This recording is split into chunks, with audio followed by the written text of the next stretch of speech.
Hi, Port of Seattle Commissioner Fred Felleman. Another beautiful day at the Salish Sea. I'm heading down to meet my colleague Nora Nickum over at the Seattle Aquarium. There's a lot to do here to protect the Puget Sound area, and the aquarium has been an institution to help people understand why it's so important to protect this place.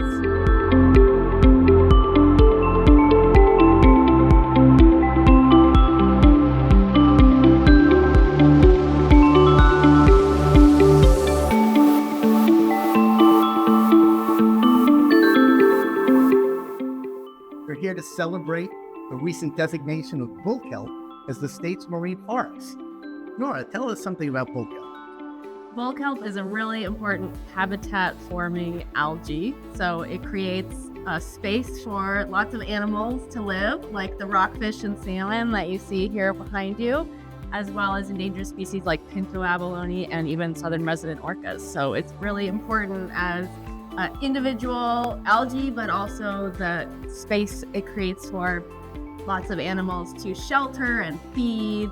Very often people who study these large, charismatic animals like elephants and lions and even killer whales, like I did, refer to them as charismatic megafauna. I think today we can refer to bull kelp as charismatic megaflora. Absolutely. Yes.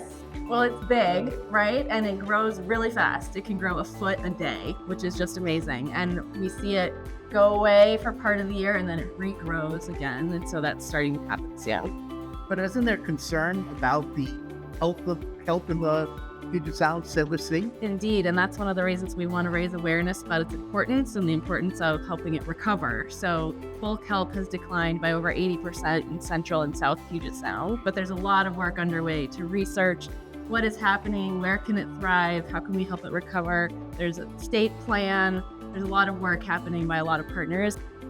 The Seattle Aquarium research team is doing really great research with a remotely operated vehicle, so an underwater robot that is surveying kelp forests around Elliott Bay and learning a lot about where bull kelp grows the best, because there are different kinds of kelp.